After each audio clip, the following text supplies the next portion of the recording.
Olá a todos da TV Cidade. Hoje o Viajando com a TV Cidade dá continuidade ao assunto de cidadania, de dupla cidadania, e vai enfatizar o processo realizado na Europa, realizado na Itália e também uma novidade que vai ser realizado em Portugal.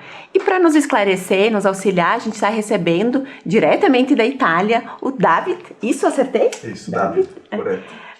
Muito obrigada por ter aceito o convite, né, de estar aqui conosco hoje para nos esclarecer todas essas dúvidas. Eu que agradeço o convite, Aline, né? É um prazer estar aqui e poder contribuir, né, com informações relevantes, concretas, sobre a nacionalidade italiana e portuguesa. David, gostaria de se apresentar, se falasse um pouquinho da tua história, de onde tu nasceu e como que vieste parar aqui na Serra Gaúcha. Com certeza. Então, meu nome é David Manzini, né? Eu nasci na cidade de Firenze e cheguei aqui no Brasil em, se não me engano, 2015. 2014, 2015. Em agosto de 2015, eu acho. Já faz tempo, não é tanto, mas a gente esquece, né? Porque é tanto tempo que a gente fica viajando. E cheguei aqui e logo percebi uma realidade muito interessante, muito bonita, inclusive, de uma cultura aqui, uns laços ainda muito fortes com a Itália, principalmente essa região que eu conheço um pouco mais, que é o Rio Grande do Sul, que é muito forte, esse amor que existe pela Itália, né? E além disso, então, claro, isso é devido ao quê? É devido a uma imigração aqui no Brasil de muitos italianos, que aconteceu no final de 1800, né? E até hoje os laços culturais com a Itália permanecem firmes aqui, né? Sim. E me surpreendeu essa paixão que o pessoal aqui... Esse orgulho esse também, orgulho, né? sabe? É um amor pela cultura italiana, pela comida italiana, pela Itália. Então, quando cheguei da Itália aqui, fui muito bem recebido e me senti logo em casa, né? Senti uma admiração pelo meu país, que morando, às vezes a pessoa mora no próprio país e fica, né, não aprecia tanto, porque o próprio dia a dia é naquele lugar, né? Sim. Se queixa um pouco, às vezes, pelo país. E aqui, renovei o amor pela Itália, que eu também tenho, né, por ser de lá. E principalmente pela região e pela cidade que você nasceu, né? Firenze que também, né? Eu não posso falar porque eu sou de parte, mas... mas enfim, eu posso, né? É lindo, né? É apaixonante, né? Tive o privilégio já de conhecer a região, né? Brevemente, mas assim, é encantadora, né? Então, quem passar pela Itália... Firenze eu acho que é uma das cidades, se não a cidade mais bonita da Itália. É, mais completa, né? Mais bonita, enfim, mais charmosa, né? Claro. E aí vieste para o Brasil, visse essa necessidade, viu esse amor. Sim. E aí... O que acontece? Em relação, enfim, ao nosso trabalho que a gente desenvolve hoje, que é no foco no reconhecimento da cidadania italiana, como é que começou isso, né?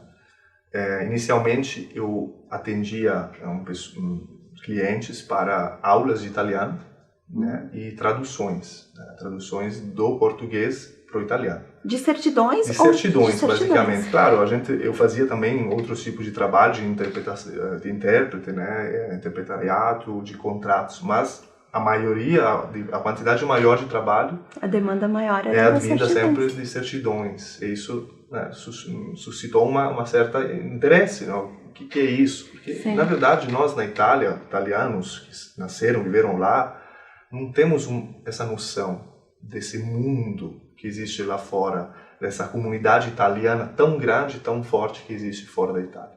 Sim. E essa história da imigração italiana, no dia de hoje, passa um pouco despercebida, esses laços que a Itália tem em outros países, sabe? E vivenciando, consegue ter uma noção maior, né? Com certeza, tu encontra um mundo que não conhecia antes. E ao contrário também, por exemplo, quando eu estive na Itália, na região, na cidade onde meus antepassados saíram, também se tem uma noção maior de tudo que eles passaram para vir para cá, né? De largar parte da família, enfim, ir para um mundo desconhecido, né? Não se tinha acesso às informações que hoje se tem e, enfim, iam desbravar, né? Foram uns heróis, né? Exatamente. enfrentar essa... Criaram aqui muitas cidades, inclusive, por exemplo, aqui onde tem o nosso escritório, que é Caxias do Sul, uma cidade criada por italianos, né? Sim. Eu acho que tem 150 anos, ou 151, enfim, a cidade. Existem empresas muito importantes, de grande porte, italianas, com sobrenome italiano, né? Podemos mencionar várias, enfim, que são formadas, criadas pelos nossos antepassados, né? Que vieram aqui. É impressionante, né? É impressionante.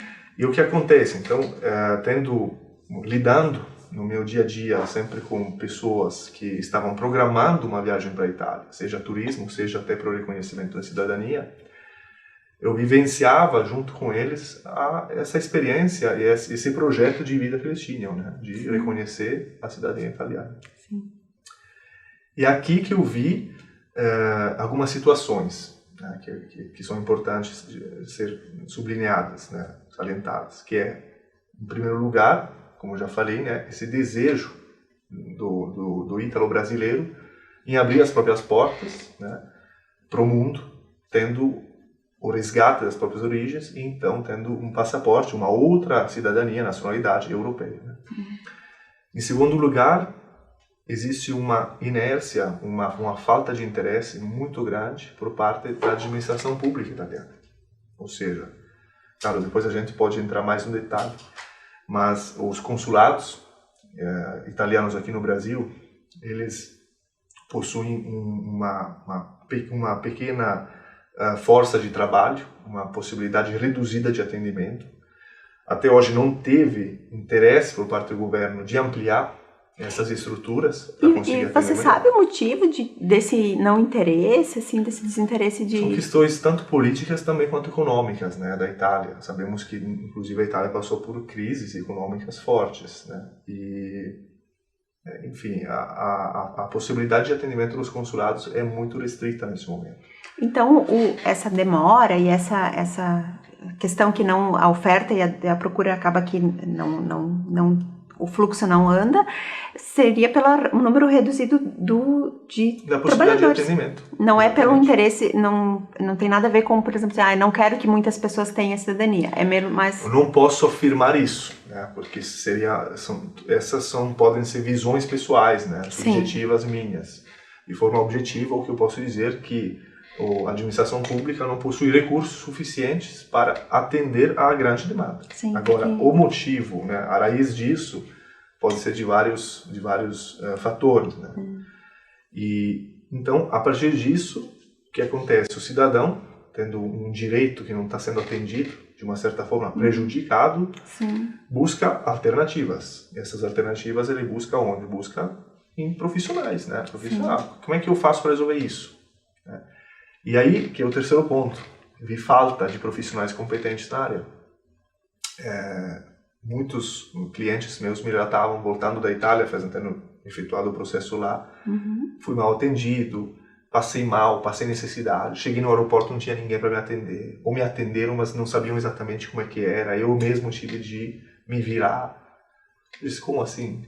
Como é possível que em um mundo com tanta demanda assim, não tem um mercado realmente explorado com empresas firmes e estruturadas no mercado? Não pode existir isso.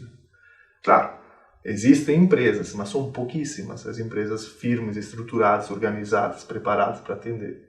E aí que eu vi um nicho de mercado interessante e coloquei à disposição meu conhecimento e, claro, aos pouquinhos estruturei a empresa que hoje é a Nostrale Cidadania Italiana, né? Assessoria italiana na cidadania, que hoje existe e tem um escritório aqui no Brasil, um escritório na Itália, e como a gente estava falando, né, logo um escritório em Portugal. Então, quem faz... hoje vamos focar mais, né, em quem vai fazer o processo na Itália, né? Então, reuni toda a documentação aqui, que a gente já falou muito bem isso no programa anterior. Quando chega na Itália, né? Então, o que acontece? Cheguei no aeroporto de Firenze, o que vai me esperar? Claro. Eu acho que, antes disso, só queria fazer uma colocação importante. Qual que é o motivo de fazer o processo na Itália? Que é muito importante. Na verdade, a competência dos órgãos públicos, ela se baseia sempre, em relação a quando se fala de Itália, né? Na residência do cidadão. Ou seja, vamos supor, eu sou ítalo-brasileiro, de origem, italiano, e nascido no Brasil, então também tenho cidadania brasileira. Resido aonde? No Rio Grande do Sul. Então, aonde que eu devo, por lei, direcionar o meu pedido? Para o consulado. Essa seria a única opção. Sim. Tá? A partir do momento que o consulado não me atende, ou seja, não recebe dentro dos prazos previstos por lei o meu pedido, porque o consulado também possui prazo. Tá? Esse prazo é até 730 dias, 2 anos. Então, se eu peço o meu reconhecimento e dentro do seu prazo eu não sou atendido, ou seja, o meu pedido não é determinado, seja positivamente ou negativamente, eles estão descumprindo um prazo legal. Então, nós precisamos achar uma alternativa, um remédio a essa inércia, né? A esse prejuízo que a administração pública nos traz. Né? Então, aonde que eu vou requerer meu direito? Tem outros 2 caminhos. Na justiça, então, um processo judicial que não necessita de uma viagem, ou a última alternativa é fazendo o quê? Deslocando a competência do órgão. E é aqui que existe uma viagem para a Itália. Para eu deslocar essa competência, eu preciso residir na Itália. Eu preciso estar na Itália. Porque se eu estiver aqui, eu não posso direcionar meu pedido na Itália, na prefeitura italiana, porque a competência é aqui. Então, ao viajar para a Itália, ao me deslocar para a Itália, residir na Itália, então a competência passa a ser de um outro órgão que não possui fila. Esse é o motivo da viagem para a Itália, tá? Então isso tem que ser claro. Por que eu tenho que ir para a Itália? Porque tu tem que dar competência para um outro órgão. Sim. Alguém vai ter que resolver o meu problema. Exatamente. Então eu vou ter que residir lá e efetuar o meu processo diretamente em território italiano, onde não tem fila, graças a Deus. Exato. Então, aí eu direcionei o meu processo para a Itália, vou residir na Itália enquanto eu, enfim, efetuo o meu processo. E como é que então funciona, né? Perfeito. Como é que funciona lá? Claro, você chega na Itália, tem que cumprir uma série de requisitos para viagens, né? Esses são, faço exemplos, né? Claro, passaporte válido. Sim. Tem que ter uma comprovação de recursos econômicos para permanecer no território italiano. Tem que ter um local, demonstrar que tem um local onde você vai permanecer. Isso pode ser mediante um aluguel já contratado, uma carta convite de uma empresa que está te recebendo. Isso, a Nostrale que faz tudo.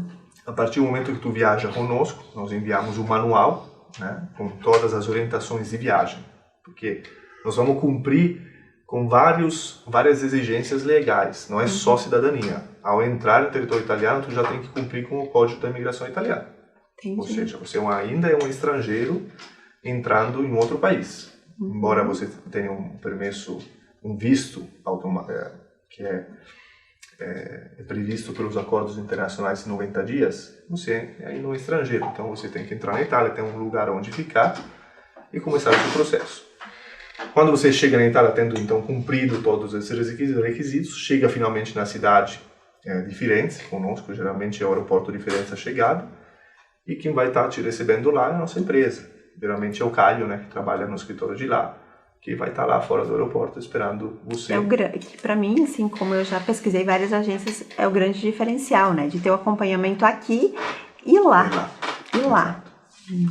Aí é o momento que você chega no aeroporto de Florença, né, nós levamos o cliente para o apartamento, que é de nossa competência, e é ali que nós vamos cumprir uma normativa relativa à locação ou cessão de imóvel, enfim, dependendo do tipo de contrato, ou enfim, de autorização que vai ser feita. Então aqui também é outro ponto importante, a empresa cuida também dessa parte, ou seja, você não está fazendo um processo unicamente de cidadania, você está entrando em um país estrangeiro, né, alocando um imóvel, permanecendo na Itália, tudo isso tem que ser feito com muito cuidado. O dia seguinte é chegado, então o primeiro dia se acomoda, né, chega no apartamento, vai ter, os apartamentos nossos são completamente mobiliados, com tudo, né, cozinha, a gente cuida, eu digo assim, a gente cuida tanto da parte documental quanto a gente faz a cama para o cliente, que de fato é isso, né, o cliente chega, tá... Vamos ter imagens. E o dia seguinte, a chegada, primeiro dia de descanso, geralmente, né, fez uma viagem internacional, no dia seguinte, vamos buscar o cliente no apartamento, levamos até o nosso escritório físico, na cidade de Pistoia, que é pertinho de Firenze, e começamos a papelada, assim, tem que assinar, né? Requerimento disso, daquilo, requerimento da residência, requerimento da cidadania, enfim, uma série de formalidades que devem ser cumpridas. A partir desse momento, a nossa empresa entrega, mediante procuração, todos os pedidos que o cidadão faz e iniciam os prazos legais que devem ser cumpridos até o reconhecimento. Basicamente. E mais ou menos quanto tem durado esse processo todo, assim, desde a chegada, qual é o prazo médio? Vamos falar, primeiramente, eu gosto sempre de falar de prazos legais, que é muito importante deixar isso bem claro. Muitas pessoas que nos ligam no escritório, preciso ficar quanto na Itália? Qual que é o prazo legal? Como funciona? Então, o que a gente sempre orienta é conforme lei. É mais fácil. Não adianta fazer afirmações. Não é você que está dizendo, é o que a lei diz. A lei permite, é isso que é previsto no ordenamento italiano. Então, o pedido de residência, a declaração de residência, ou seja, o cidadão declara que a partir daquele momento está residindo em um determinado lugar. Esse pedido possui efeitos imediatos, ou seja, eu declaro nesse momento, a partir de agora já estou de fato residindo, ou seja, a competência já é daquele órgão onde eu estou residindo. Vamos supor que eu resido no Comune de Firenze, num imóvel em Firenze, a competência é de quem? Do Comune de Firenze, né? Onde eu vou direcionar meu pedido. Os efeitos jurídicos são imediatos da residência. Existe um prazo, que é de 45 dias. O que é esse prazo que as pessoas falam? Esse prazo é um tempo determinado em que o oficial, durante o qual o oficial de anágrafe, que é quem recebe a declaração de residência. Vigile? O oficial de anágrafe é quem recebe a declaração. Entendi. Ele pode colocar, usufruir de alguns meios, inclusive o famoso vigile, que é a polizia locale, no caso, né? Polizia municipal. E ele pode usufruir de alguns meios. Um desses é o vigile, ou seja, ele pode mandar, em termos mais simples, enviar uma visita por parte do vigile. Mas a competência da determinação com êxito ou não do pedido da declaração de residência permanece do oficial. Então o vigile é só um instrumento que o oficial possui para verificar que os requisitos previstos pelo código, pelo ordenamento italiano em relação à residência tenham sido cumpridos, certo? Então o que o vigile faz? Ele verifica que a pessoa que declarou a residência esteja realmente naquele imóvel, esteja residindo realmente naquele imóvel. Tá? Entendi. Sob pedido do oficial. Por que se fala de 45 dias? Porque o oficial possui esse prazo. Se o oficial não se manifestar contra, ou enfim, não fizer oposição à declaração, dentro desse prazo de 45 dias, a residência é confirmada automaticamente. Inclusive, na Itália se chama Istituto del Silenzio Assenso. Ou seja, perante o silêncio da administração pública, a residência é confirmada. Ou é confirmada até antes se o vigile, após a verificação, verifica que existem os requisitos previstos por lei da residência, avisa o oficial encerra o procedimento. E aí o requerente, né, a pessoa que viajou até a Itália, ele precisa ficar na residência durante o dia? Como é que funciona? Tem que levar uma vida normal, né? A pessoa vai para o mercado, volta e ele reside de fato ali, né? Então Sim. ele simplesmente... Claro, a gente orienta que não fique viajando muito durante aquele período, porque o vigile passa a qualquer momento, né? Então, mas essa verificação de residência acontece com qualquer pessoa na Itália, inclusive italianos. Sim. Eu que nasci na Itália, se eu mudar a minha residência, o vigile vai vir para mim também. Sim. Então não é só para brasileiro ou para quem faz cidadania, é para qualquer pessoa que mudar de residência. Entendi. Tá. E uma vez então comprovada essa residência, qual é o próximo passo e quais os documentos que são emitidos na Itália? Quando a pessoa, enfim, retorna ao Brasil, o que ela traz? Perfeito. Existem dois procedimentos que decorrem ao mesmo tempo, né? É esse aqui que a gente falou da residência e outro que é o pedido de reconhecimento da cidadania italiana. Tá? Esse pedido é feito após a obtenção da competência por parte do órgão, ou seja, depois que eu declarei a competência já é do comune, eu já posso protocolar o meu pedido, certo? Então, protocolo o meu pedido. Qual que é o prazo legal para que eu seja reconhecido italiano? Ou enfim, que o pedido seja determinado? existe um prazo que é de 30 dias previsto por lei. Então, muitas pessoas, como só 30 dias? Que absurdo. Eu ouvi falar que é 60, ouvi falar que é 180, que é 6 meses, que é 1 ano. Sim. Não, é 30 dias. Se o comune possui um regulamento interno que determina uma alteração de prazo, o comune pode alterar, vamos dizer assim, ampliar esse prazo até 90 dias. Em situações de comprovada dificuldade por parte do órgão no atendimento para alguma situação peculiar, é previsto por lei que o comune estenda ainda mais, por mais 90 dias, o prazo total, encerrando no máximo em 180 dias, que é 6 meses. Então, o prazo de início não é 6 meses, é 30 dias. 90, no máximo 6 meses.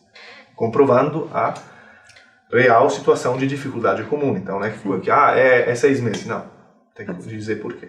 Sim.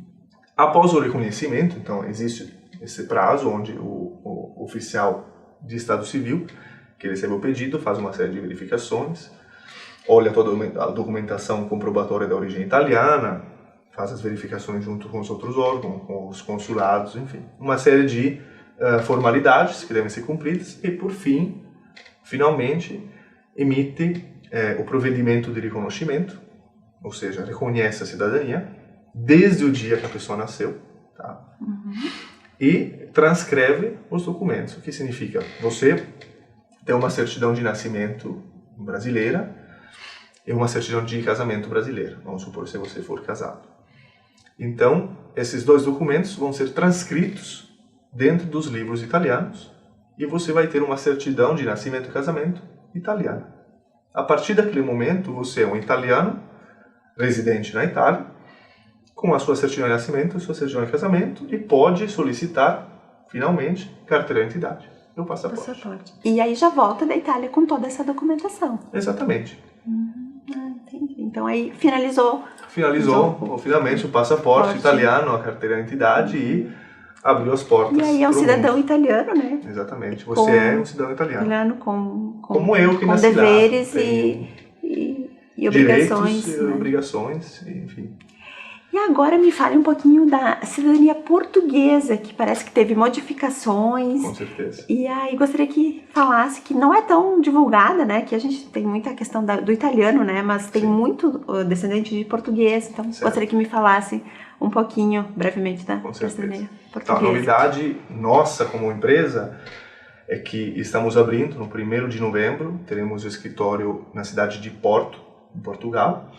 E isso coincide com uma novidade na lei da nacionalidade portuguesa.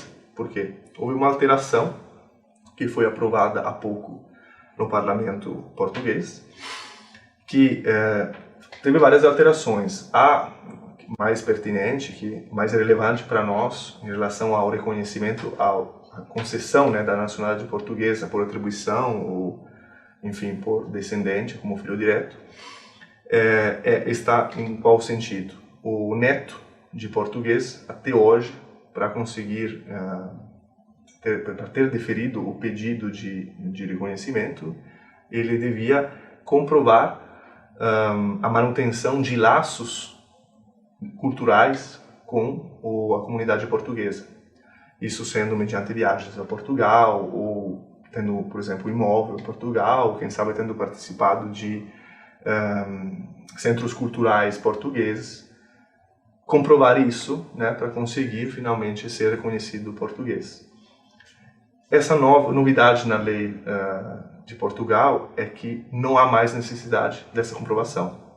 Ou seja, os netos de portugueses podem pedir a nacionalidade portuguesa sem ter de comprovar esses laços.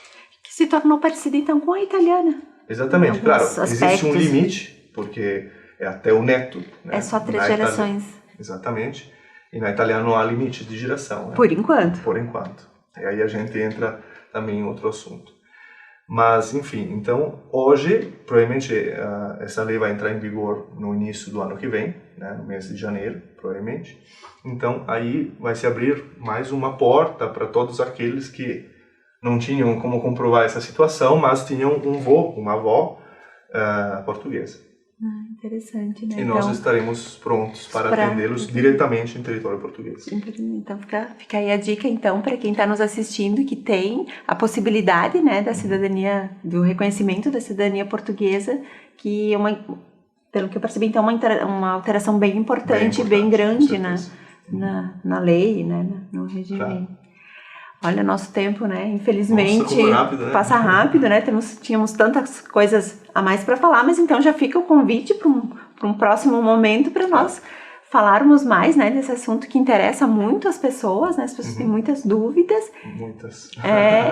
E então já fica o convite e o agradecimento pela conversa. Eu que agradeço. E vamos ficar então agora com imagens do escritório na Itália, enfim, de todo o processo que acontece na Itália. Muito obrigada. Muito obrigado. Obrigada a todos.